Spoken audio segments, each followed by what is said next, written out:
Parents often ask कि किस career में ज्यादा स्कोप है। वो क्या चीज है जो वहां पर इंजीनियरिंग की तरफ बच्चों को ज्यादा से ज्यादा अट्रैक्ट कर रही है। We are not having clarity कि कौन से करियर ऑप्शंस हमारे सामने रहते हैं and which career option we should choose. Engineering में जाके करने क्या वाले हैं, इंजीनियरिंग में सिलेबस क्या होता है, या इंजीनियरिंग होने के बाद हम क्या करियर ऑप्शन या हमारे पास इनकम के कौन से सोर्सेस रहेंगे, तो इसका क्लैरिटी नहीं रहता। क्या वो स्किल्स है, अगर वो बच्चे में ये स्किल है so he should think of becoming engineer. Maths is one parameter. Apart from that, logical reasoning, analytical skills and problem solving, ये कुछ basic skills है। अगर वो बच्चे में है तो they can think of becoming an engineer. Engineering के बाद क्या scope होता है? What is the job opportunity available in engineering, और फ्यूचर में अगर नहीं होता है तो दूसरे ऑप्शन भी हमें रखने चाहिए। यहाँ पर कुछ आप बता सकते हैं कि इंजीनियरिंग का प्रोसेस क्या होता है और उसमें क्या क्या राउंड्स होते हैं, क्या चीजें ध्यान रखनी चाहिए। Hello everyone, I welcome you all to this wonderful series wherein we will be having experts from different career background.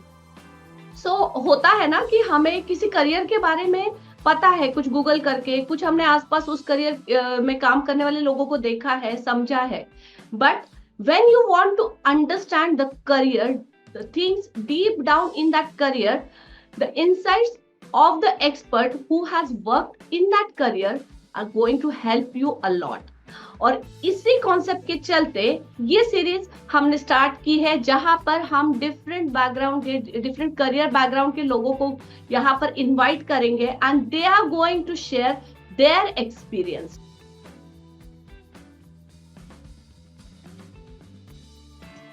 So yes, today we have our special guest Nikhil Chaudhary. So I welcome you, Nikhil Chaudhary. A brief introduction about Nikhil. He is an engineer.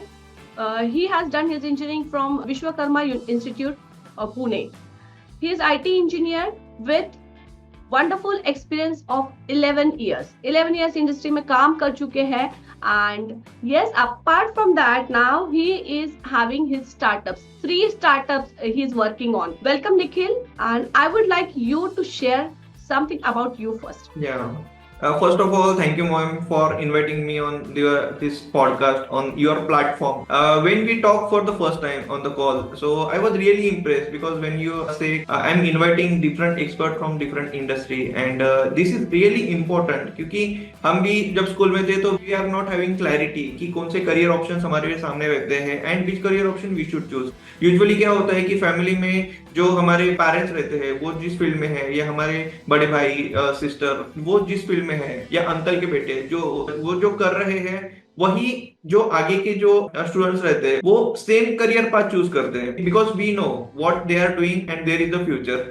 तो लेकिन आपने suggest किया कि अगर हमारे पास अगर हम डिफरेंट अपॉर्चुनिटीज या करियर ऑप्शंस अगर हम स्टूडेंट के सामने प्रेजेंट करेंगे तो they will also get idea about this also is a career in this field also we can perform best. And इसके लिए आपने जो सीरीज ओपन किया है it's really amazing and I was much impressed by this idea and I was happy that you invited me in your platform. Thank you for inviting me here. Most welcome, Nikhil, and thank you for appreciating this work. यही एक concept के साथ चल रहा है कि बच्चों को एक्चुअल इंडस्ट्री में क्या होता है, एक्चुअल वर्क प्लेस में क्या होता है, और उससे भी इम्पोर्टेंट, उससे भी पहले वो करियर अगर आपको चुनना है, अगर आपने वो करियर चूज किया है तो वहां तक जाने का रास्ता कैसा है, क्या चीजें हैं जो उन्होंने समझनी चाहिए।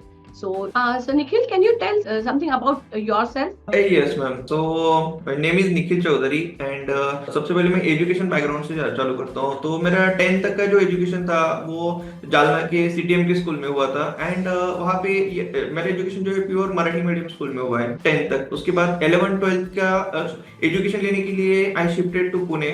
वहाँ पे मराठवाड़ा मित्र मंडल कॉलेज था, वहाँ पे मैंने साइंस स्ट्रीम लिया था एंड 10th से ही मेरा फिक्स था कि मुझे इंजीनियरिंग ही करना है। तो सबसे पहले क्या हुआ था, 8 और 9th में था मैं शायद, उस टाइम मेरे पापा ने मेरा करियर काउंसलिंग किया था एंड उस करियर काउंसलर ने क्लियरली पेरेंट्स को बोल दिया था कि your kid is not suitable for medical because my father is expecting that he will go in either because he is in government job, okay, he was a class 1 officer, so he was expecting इधर MPSC की preparation करेगा, UPSC की preparation करेगा, या government job में जाएगा, या दूसरा ऑप्शन था कि मेडिकल में जाने के लिए इधर ये डॉक्टर बन जाएगा। लेकिन ऐसे कुछ भी क्वालिटीज ना मेरे करियर काउंसलर को मिले नहीं, और उन्होंने क्लियरली उनको बोल दिया कि he is interested in engineering, and engineering में अभी इसकी जो एबिलिटीज है वो यहाँ वहां पे ज्यादा परफॉर्म कर सकता है। तो 10 से मेरा फिक्स था कि मुझे इंजीनियरिंग में ही जाना है। तो इसलिए मैंने क्या किया कि 11th में जो बायो सब्जेक्ट होता है तो वो मैंने लिया नहीं, एंड इसके साथ एक दूसरा ऑप्शन हमारे पास रहता है बायफोकल। तो बायफोकल जैसे रहता है, जैसे 12th में हमारे पास 6 सब्जेक्ट्स रहते हैं, ठीक है, लेकिन अगर आप बायफोकल लेते हो तो एक सब्जेक्ट वो 200 मार्क का रहता है, 100 marks practical, 100 marks theory, and आपका बर्डन कम हो जाता है मतलब एक एक्स्ट्रा सब्जेक्ट पढ़ने का। और आपको इंजीनियरिंग में एडमिशन लेना है तो सीईटी प्रिपरेशन के लिए जो इंपॉर्टेंट सब्जेक्ट रहते हैं, जैसे पीसीएम ग्रुप इंजीनियरिंग के लिए इंपॉर्टेंट है, तो पीसीएम स्टडी करने के लिए you will get more time. Okay, so that's why I left bio this subject, and biofocal मैंने लिया था, and that is related to my engineering branches. And electronics मैंने 11th-12th में जो पढ़ा वो मुझे engineering first year second year में भी मैंने पढ़ा था। उसके बाद आईआईटी का एग्जाम भी दिया था, उसके बाद मैं वहाँ पे तो अच्छा स्कोर नहीं आया, लेकिन सीईटी थ्रू मुझे इंजीनियरिंग में विश्वकर्मा इंस्टीट्यूट में एडमिशन मिल गया। तो वहाँ पे मैंने 4 इयर्स इंजीनियरिंग में निकाले, एंड एक अच्छा अपॉर्चुनिटी मुझे कॉलेज ने दिया था प्लेसमेंट्स का। प्लेसमेंट बहुत सारी कंपनीज ने उस टाइम कैंपस को विजिट किया था, उस टाइम मार्केट भी बहुत सही था और बहुत सारे स्टूडेंट भी प्लेस हुए थे। So I also got place in my during my final year. तो फाइनल ईयर पास आउट होने से पहले ही मेरे हाथ में जॉब था। मुझे पता था कि मुझे फाइनल ईयर कंप्लीट होने के बाद मुझे इस कंपनी में जाके मुझे जॉब करना है। तो ये था रिलेटेड टू माय ग्रेजुएशन। इसके बाद मैंने जब आईटी ज्वाइन किया तो वहाँ पे फर्स्ट एक मुंबई लोकेशन पे मेरा ट्रेनिंग हुआ। उसके बाद मुझे फर्स्ट प्रोजेक्ट हैदराबाद में मिला। हैदराबाद में आई वर्क फॉर 1.5 इयर्स। तो उसके बाद मुझे बैंगलोर ट्रांसफर मिला। बैंगलोर में मैंने 2 साल काम किया। उसके बाद I shifted to Pune, and ऐसे मैंने 4 कंपनी में अभी तक काम किया है। एंड जैसे सबको पता है कि कंपनी जो स्विच करती है तो पैकेज बढ़ता है। ओके, तो ऐसे 11 इयर्स मैंने आईटी में जॉब किया है। उसके बाद मैंने डिसाइड किया है कि अभी मैं खुद का ही कुछ स्टार्टअप शुरू करता हूँ। तो currently I am running 3 startup. तो कौन से स्टार्टअप करने थे ये सबसे पहले मेरे आगे क्वेश्चंस थे। तो इसलिए मैंने एक इंजीनियरिंग करियर गाइडेंस, जहाँ पे मैं इंजीनियरिंग स्टूडेंट्स को कंसल्टेशन देता हूँ रिलेटेड टू एडमिशन प्रोसेस और कौन से इंजीनियरिंग ब्रांचेस को अपने एडमिशन लेना चाहिए। तो ये एक स्टार्टअप है। दूसरा है कि इंटरव्यू प्रिपरेशन का एक ऑप्शन रहता है कि इंटरव्यू के लिए आपको अलग से प्रिपेयर करना पड़ता है। ये दूसरा स्टार्टअप है। एंड डिजिटल मार्केटिंग के ऊपर हमारी कंपनी काम करती है, उसका नाम है सोशल ऑप्टिक सॉल्यूशन। तो ये मेरा थर्ड स्टार्टअप है। तो this is related to me and what currently I am doing ma'am. That's really wonderful Nikhil. Multifaceted different इसमें आपके स्टार्टअप्स आपने शुरू किया, and I am really happy to see that you have chosen the things like concept for startup. They are interesting as well as very important, because as a career counselor जब भी मैं देखती हूँ कि बच्चे जब भी डिसाइड करते हैं कि मुझे इंजीनियरिंग करना है, राइट, वो पूरा प्रोसेस में शुरू हो जाते हैं। Either they prepare for JEE और CET या मतलब डिफरेंट कॉलेज के जो एग्जाम्स है उसके लिए। But the thing is after that सारा ये प्रोसेस होने के बाद सबसे इम्पोर्टेंट जो फेज है that is admission process, where so many students, अच्छे अच्छे बच्चों का मैंने देखा है कि दे गो रॉन्ग। क्या वहां पर प्रोसेस में किस तरह से ऑप्शंस देने हैं, पूरा वो प्रोसेस समझना, and it is very important to have some expert like you to help them, to guide them. So Nikhil, you also must have seen many students are fascinated by these 2 options, engineering and medical. Okay, so आप थोड़ा और उसमें information अगर दे सकते हैं, engineering में क्या होता है, क्या ब्रांचेस है, ये इस तरह से कुछ अगर आप उसमें बता सकते हैं। Yes ma'am. तो सबसे पहले जो मेट्रो सिटीज में या बिग सिटीज में रहते हैं या जिनके घर में ऑलरेडी कोई इंजीनियर है, तो उन स्टूडेंट्स को, बच्चों को पता होता है कि इंजीनियरिंग में हमें जाके करना क्या है। लेकिन most of the students are coming from rural area, तो उनको पता नहीं रहता है कि एग्जैक्टली हम इंजीनियरिंग में जाके करने क्या वाले हैं, इंजीनियरिंग में सिलेबस क्या होता है, या इंजीनियरिंग होने के बाद हम क्या करियर ऑप्शन या हमारे पास इनकम के कौन से सोर्सेस रहेंगे, तो इसका क्लैरिटी नहीं रहता। तो इसलिए एक छोटा सा एग्जांपल देता हूँ, बिकॉज जिन बच्चों को पढ़ाते हैं वो मोस्टली 5th स्टैंडर्ड से लेकर 12th स्टैंडर्ड तक है। तो I will try to explain in that level, because इसलिए एक मूवी का एग्जांपल मैं देता हूँ, 3 इडियट्स। क्योंकि 3 इडियट्स अब मूवी हमने सबने देखा है, every engineer should watch this movie. तो उसमें एक सीन था कि सारे स्टूडेंट्स एक क्लासरूम में बैठे हैं, that is actually in engineering terms we call it as workshop. तो वर्कशॉप में वो प्रोफेसर पूछते हैं कि व्हाट इज मशीन। तो उसमें हमारे जो एक्टर है आमिर खान जी, रैंचो, फेमस कैरेक्टर रैंचो, तो वो एक्सप्लेन करते हैं कि हर कोई चीज जो इंसान का काम आसान कर दे, that is machine in simple terms. So engineering is also same thing. Whatever problems we are facing in real life, so to provide technical solution या technological using technology solve those problems, that is engineering.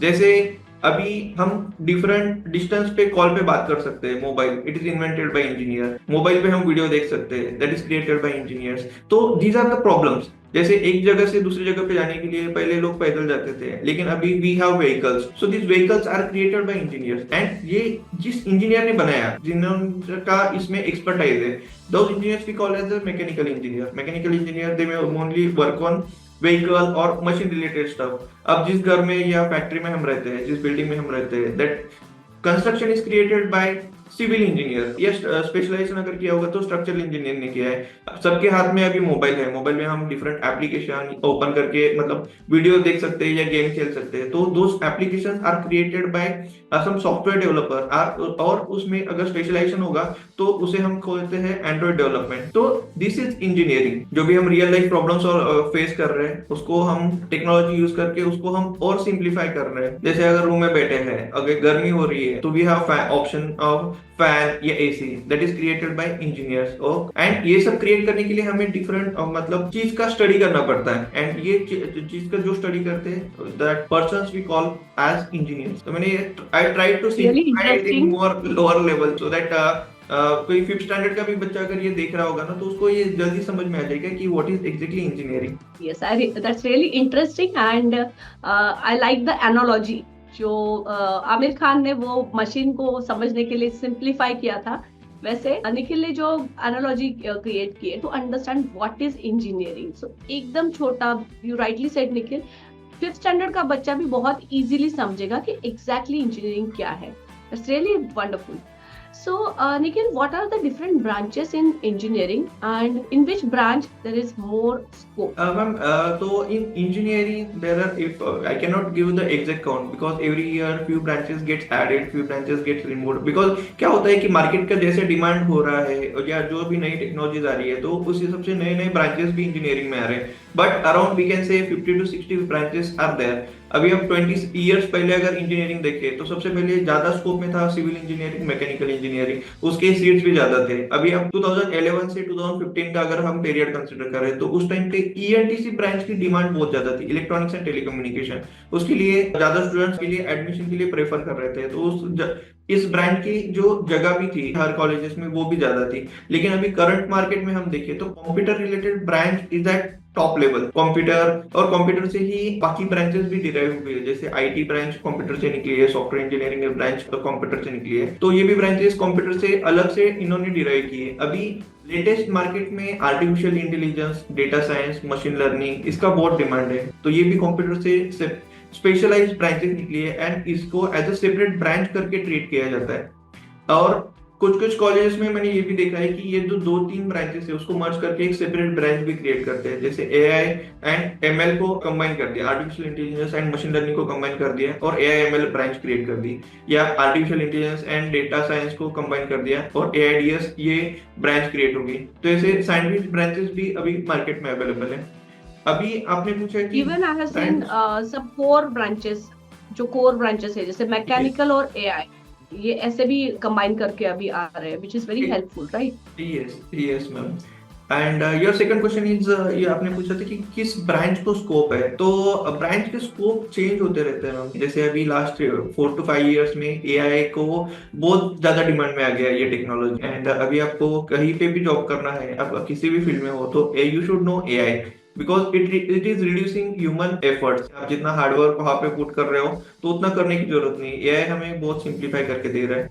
तो ये branches अभी demand में है। लेकिन जब भी कोई स्टूडेंट आता है तो हम उसको ये प्रेफर नहीं करते कि ये ब्रांच ज्यादा डिमांड में है तो आप इसके लिए जाओ। सबसे पहले स्टूडेंट्स को खुद को एनालाइज करना होता है कि for which branch I am suitable. तो इसीलिए ही हम मतलब आप करियर काउंसलिंग करते हो। कोई student is not perfect suitable for AI क्योंकि उसमें कॉम्प्लेक्स अल्गोरिदम्स होते हैं, डेटा स्ट्रक्चर भी उनको पढ़ना पड़ता है। But if they are not understanding then it's not, I don't prefer to means that student की to go for that branch. और कुछ स्टूडेंट्स का ऐसे रहता है कि कुछ फैमिली बिजनेस है, जैसे सिविल इंजीनियर बैकग्राउंड से, तो I recommend him to go for a civil engineering branch so that he can start his own startup और ये कहीं पे भी जाके ये काम कर सकते हैं। जैसे अगर आपको आईटी में जॉब करना है तो आईटी में जॉब करना है तो you should settle in metro cities जहाँ पे आईटी हब है। लेकिन सिविल इंजीनियरिंग, मैकेनिकल इंजीनियरिंग ऐसे आप कर रहे हो तो आप खुद का स्टार्टअप भी शुरू कर सकते हो, and that too at remote place. आपके छोटे गांव में भी रह रहे हो तो वहां पे भी आपका स्टार्टअप आप कर सकते हो। But it's again depend on your background. तो आप आपके हिसाब से चूज करो कि कौन से ब्रांच को आपको एडमिशन लेना है या कौन सा ब्रांच आपको प्रेफर करना है। Bang on, bang on. I always say कि क्योंकि बहुत बार ये question as a career counsellor मुझे भी आता है, पेरेंट्स ऑफन आस्क कि किस करियर में ज्यादा स्कोप है। So I always say scope career में नहीं होता है, स्कोप हमें क्रिएट करना होता है with our strength, interest and the efforts we take. So yes, अगर बच्चे में एबिलिटी है तो वो किसी भी करियर में, या अभी के अगर एग्जांपल लेंगे तो किसी भी इंजीनियरिंग के ब्रांच में वो वहां पर स्कोप क्रिएट कर सकते हैं। और अगर नहीं है, अगर उनका एबिलिटी ही नहीं है, उनका एप्टीट्यूड वहां पर मैच नहीं हो रहा है, स्ट्रेंथ मैच नहीं हो रही है, इवन दो वो करियर अगर डिमांड में है, वो इंजीनियरिंग की ब्रांच डिमांड में है, but still the child will not be able to put in the proper effort, और फिर वहां पर सक्सेस नहीं मिलता है। सो वो प्रॉपर मैच होना बहुत जरूरी है। Fantastic. So with this I would like to ask Nikhil, जो कुछ सालों से हम देख रहे हैं, मे बी पिछले 15 साल से तो एक ट्रेंड बनते जा रहा है that students prefer engineering. So even though I always say कि understand yourself for choosing the career, understand yourself, but फिर भी एक वो trend देखा गया है कि most of them they aspire to become engineers।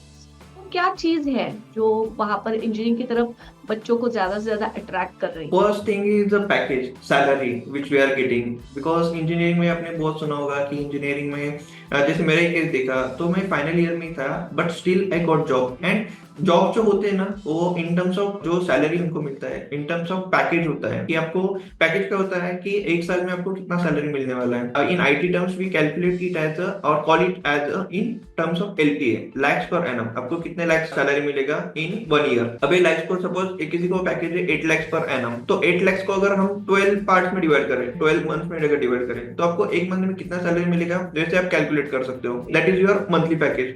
अभी क्या हो रहा है कि आईटी मार्केट के लिए अभी बहुत डिमांड है, because everything we are shifting to technology part. कोई भी अगर एफर्ट हमें रिड्यूस करना है तो we should use some technology.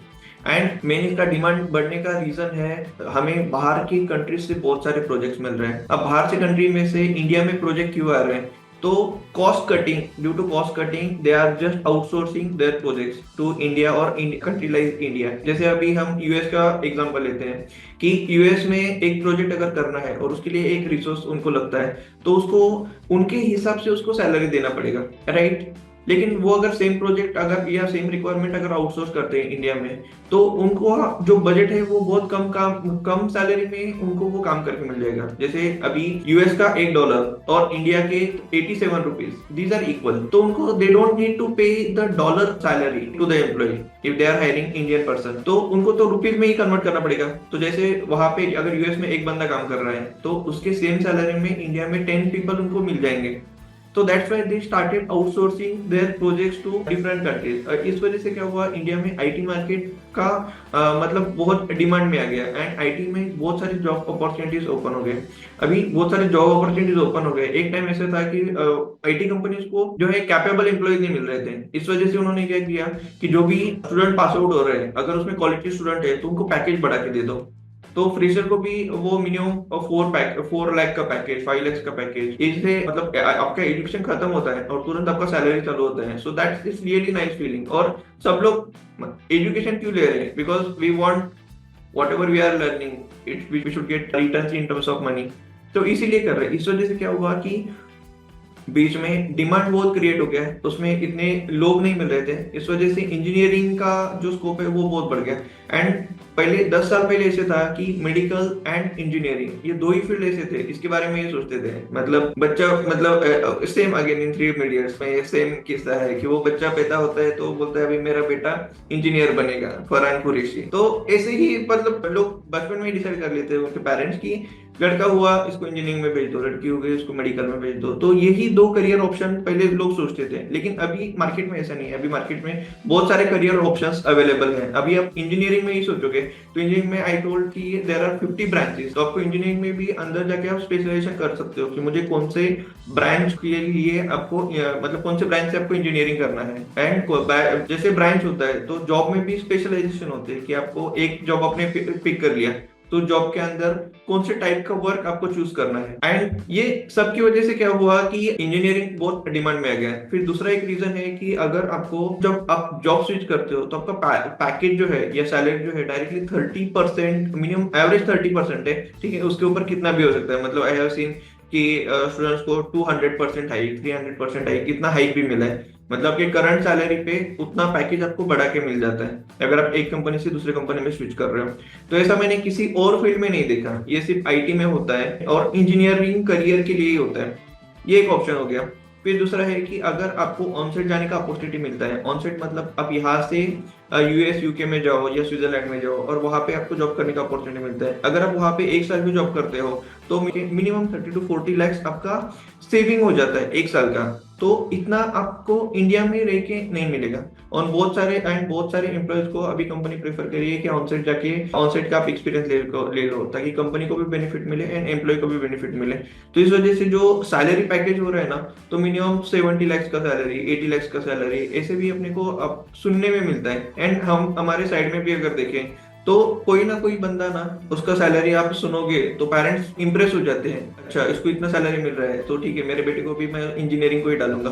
तो वो माइंडसेट अभी बन रहा है एंड इस वजह से क्या हुआ कि इंजीनियरिंग करियर जो है ये बहुत डिमांड में आ गया है। राइट। सो अगर इसको अलग वे से बताना है तो आई वुड से कि फ्रीडम मिलने से पहले वो टाइम पे ब्रिटिश जो यहाँ पर आए थे for 2 reason, cheap raw material and cheap labour.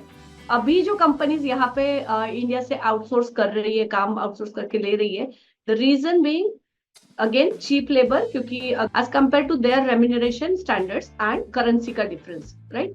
So cheap labour and second thing is brilliant work, क्योंकि आई कैन प्राउडली से भले ही अभी हम लोग बोलते हैं कि ब्रेन ड्रेन हो रहा है, बहुत सारा हमारा जो टैलेंट है वो वहां पे जा रहा है, बट टैलेंट है इसके लिए जा रहा है। So, हमारा जो यहाँ पर एक्सपर्टीज है, इंडियन स्टूडेंट्स या इंजीनियर्स जो काम कर रहे हैं, so that is top notch and that is where companies are getting attracted to get their work done from Indian engineers. So yes, fantastic. And the reason sum up अगर करेंगे हम लोग तो 1, अट्रैक्टिव सैलरी जो कि बाकी career में इतना ज्यादा नहीं मिलता है, फैसिलिटीज मिलती है, प्लस अब्रॉड जाने के चांसेस मिलते हैं and that is where parents and students are getting attracted towards this career. Second thing, बहुत ज्यादा ऑप्शंस कुछ साल पहले तक पता नहीं थे, बट अभी पेरेंट्स को भी स्टूडेंट्स को भी बाकी करियर ऑप्शंस पता है and now they are understanding and exploring those options. And once you understand and explore other options, उसमें क्या स्कोप है वो भी पता चलता है, वहां पर भी हमें अच्छा पैकेज मिल सकता है, ये एक अंडरस्टैंडिंग आ जाती है। और एज यू राइटली सेड, कुछ साल पहले यहाँ पर इंजीनियरिंग में एक बूम जो बोलते हैं, स्पेशली आईटी सेक्टर में वो आया था। वो डिमांड सप्लाई कर्व जो है उस वजह से कि ज्यादा डिमांड थी, सप्लाई कम था, उस वजह से उसके बाद वापस एक रिसेशन भी देखा है। So this is going to happen in all the careers, but yes फिर भी अभी तक भी अगर हम लोग देखते हैं तो ज्यादा फैसिनेशन इंजीनियरिंग और मेडिकल के टुवर्ड्स है लोगों। So Nikhil, if someone decides to become an engineer, so how to become an engineer, can you throw some light on that? Sure ma'am. So पहले आपने जो बोला कि पहले डिसाइड कर लिया है, तो decision is the first thing कि आपको क्या करना है वो पहले डिसाइड कर लो। एंड जो करना है उसके बारे में पूरा इन्फॉर्मेशन होना चाहिए कि इंजीनियरिंग करना है तो इंजीनियरिंग में क्या क्या कर सकते हैं, collect that information first, then what is the job opportunity available in engineering, और फ्यूचर में अगर नहीं होता है तो दूसरे ऑप्शन भी हमें रखने चाहिए। तो इसके बारे में आप पूरा इन्फॉर्मेशन निकालो।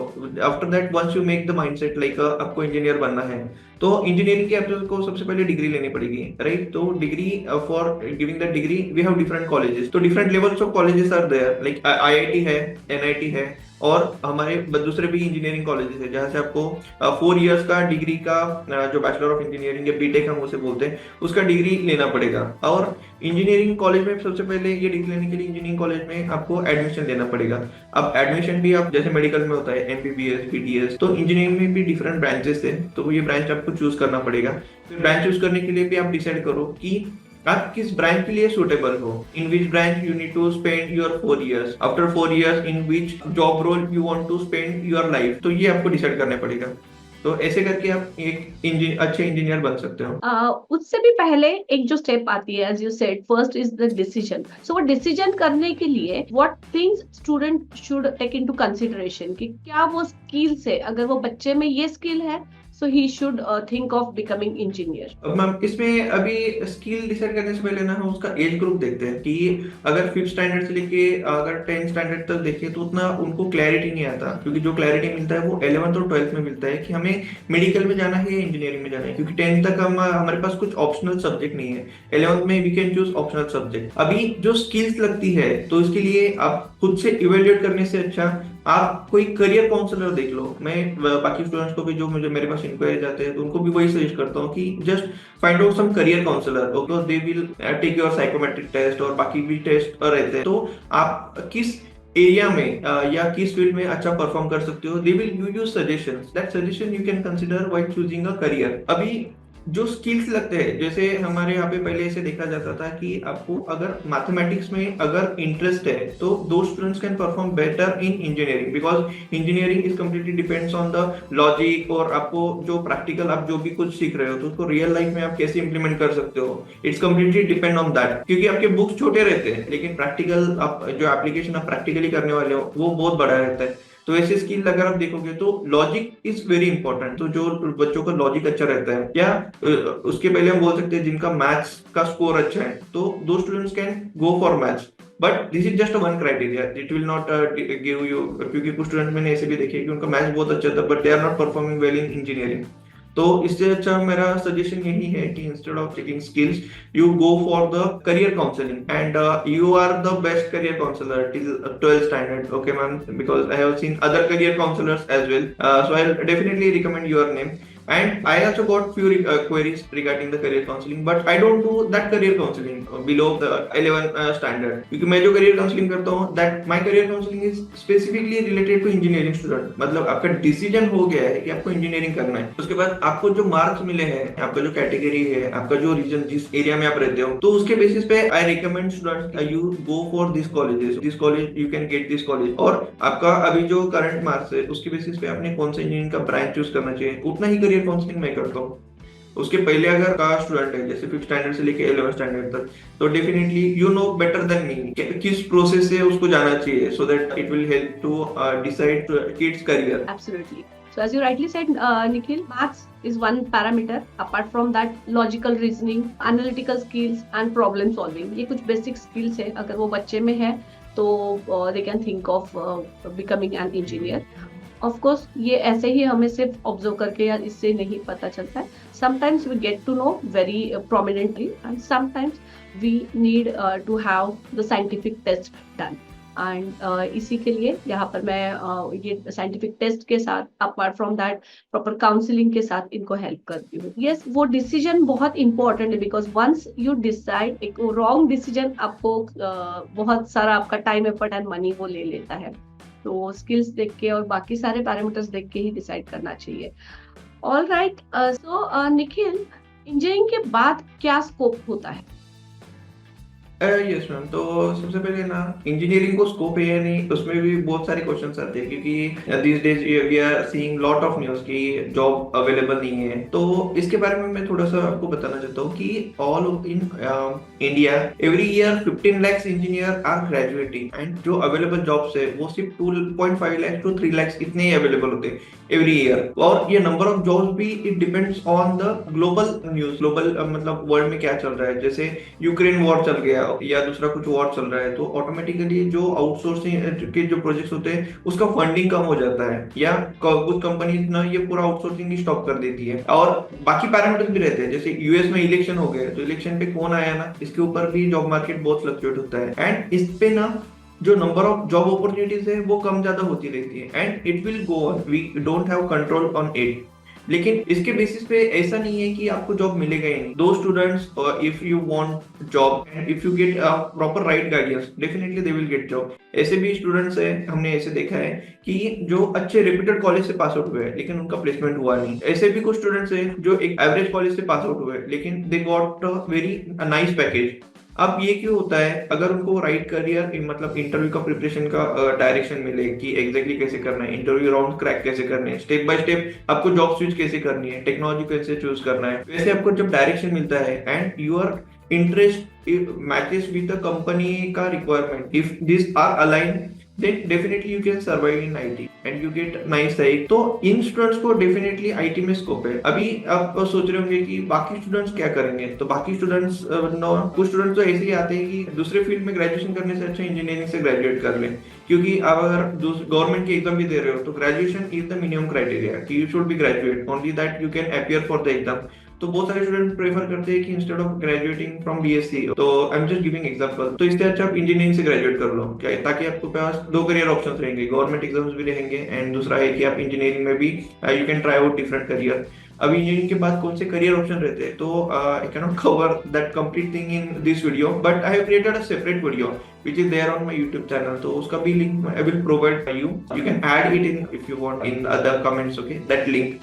तो उसमें मैंने डिटेल में We will add it in the description so that student can see that separate link and detailed video about the options, career options in engineering. yes, so in that video I have covered the different career options which you can try after graduating from engineering, तो उसमें आपको ये सब detail उसमें मिल जाएगा। All right, so Nikhil, बहुत एक important जो यहाँ पर एक क्वेश्चन है, हमेशा पेरेंट्स ये फेस करते हैं, एडमिशन प्रोसेस, इंजीनियरिंग का एडमिशन प्रोसेस बहुत ज्यादा कॉम्प्लिकेटेड है and parents face lots of difficulties, anxiety. वो जो पीरियड रहता है वो टाइम पे मैंने देखा है students, parents, they are very stressed कि कुछ कहीं पे मिस ना हो जाए, कहीं पे कुछ गलत डिसीजन ना हो जाए, कहीं पे कुछ हम गलत ऑप्शन सिलेक्ट ना करें।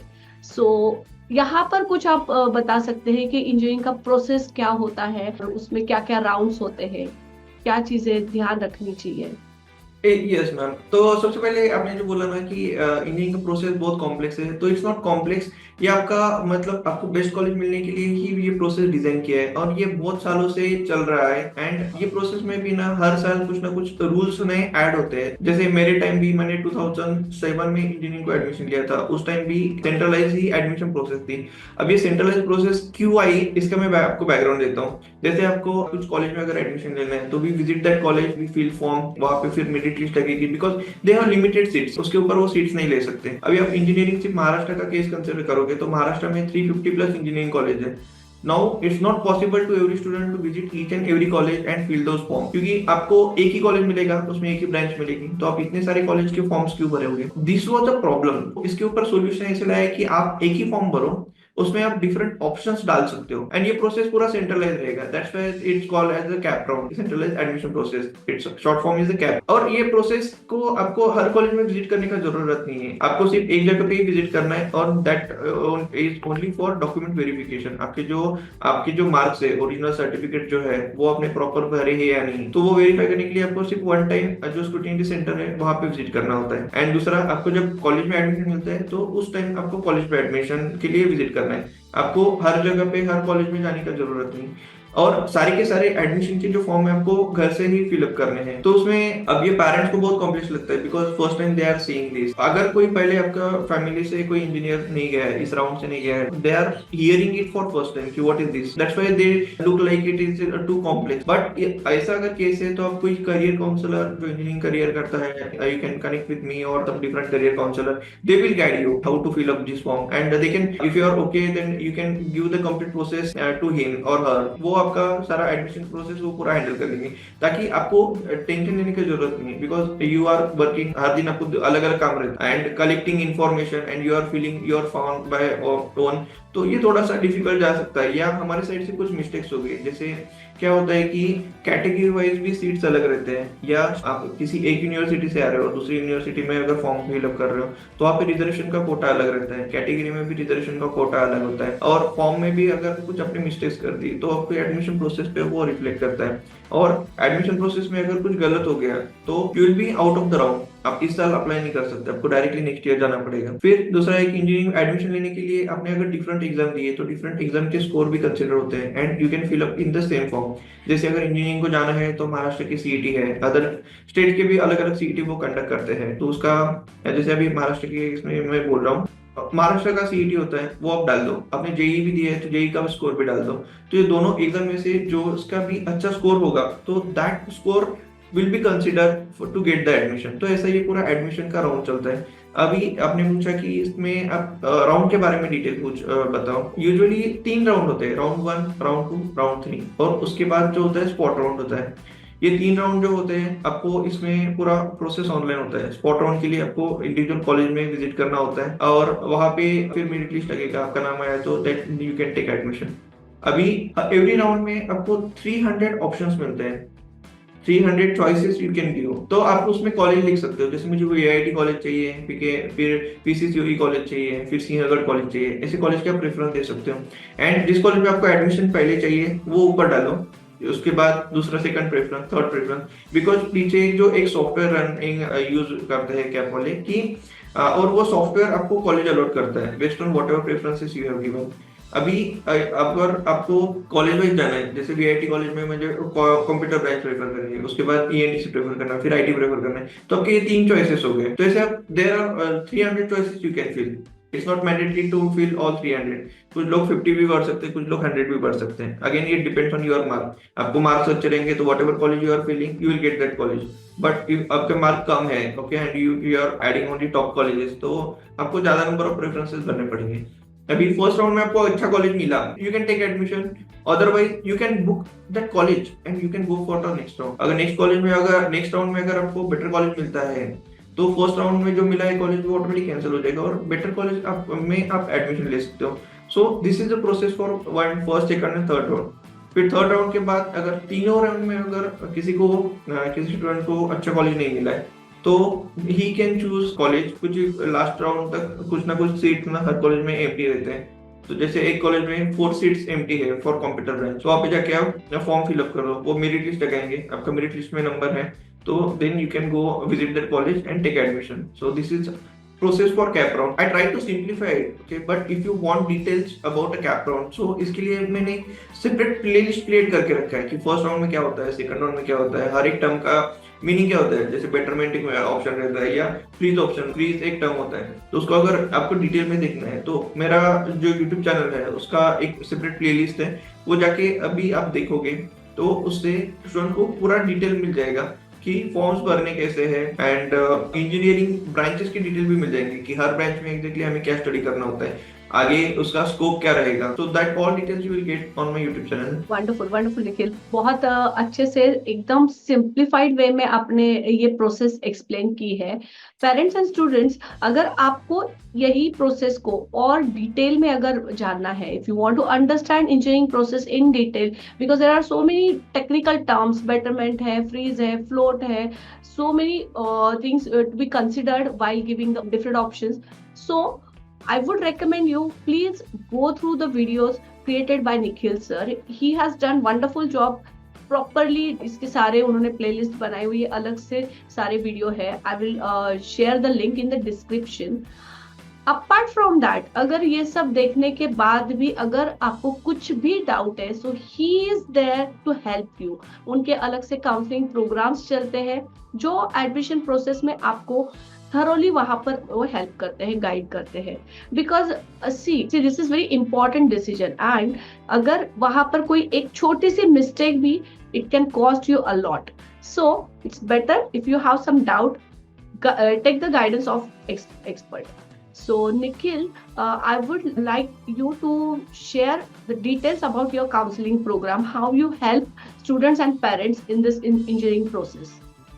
Yes, sure. So I provide counseling and only counseling to only engineering student कि आपको अपने डिसीजन कर दिया है कि आपको इंजीनियरिंग में जाना है, तो पूरा एडमिशन प्रोसेस जो है उसका मैं काउंसलिंग करता हूँ। सबसे पहले स्टूडेंट का काउंसलिंग होता है, उसके बाद पेरेंट्स का होता है, उसके बाद हम ही सारे के सारे फॉर्म जो है वो फिलअप करके देते हैं। बिकॉज सो दैट जैसे एक फील्ड में भी हम आपने कुछ मिस्टेक्स कर दी तो आप it will cost you a lot, और वो करेक्ट नहीं होती है बहुत सारे केसेस में, या करेक्ट करने के लिए जो प्रोसेस है वो भी बहुत लेंदी होता है। तो ये सारा का सारा एडमिशन प्रोसेस में हम हेल्प कर सकते हैं, so that parents don't need to research on things और collect information from outside. When parents go through this process they come up with lot of queries. So वो क्वेरी सॉल्व भी मैं मतलब मेरे वीकली सेशंस रहते हैं, तो एक बार काउंसलिंग के लिए मेरे पास स्टूडेंट आ गया तो उसका एडमिशन प्रोसेस, जब तक एडमिशन होता नहीं तब तक हम उसको सपोर्ट देते हैं। और ये सारा का सारा ऑनलाइन प्रोसेस जो है ये ऑनलाइन है, आपको मेरे ऑफिस में विजिट करने की जरूरत नहीं। सभी स्टूडेंट्स और पेरेंट्स के साथ मैं जूम पे ही कनेक्ट करता हूँ, एंड वीकली जो लाइव सेशन रहते हैं तो सारे स्टूडेंट्स एक कॉल में आके भी मुझे डाउट्स पूछ सकते हैं। एंड इसका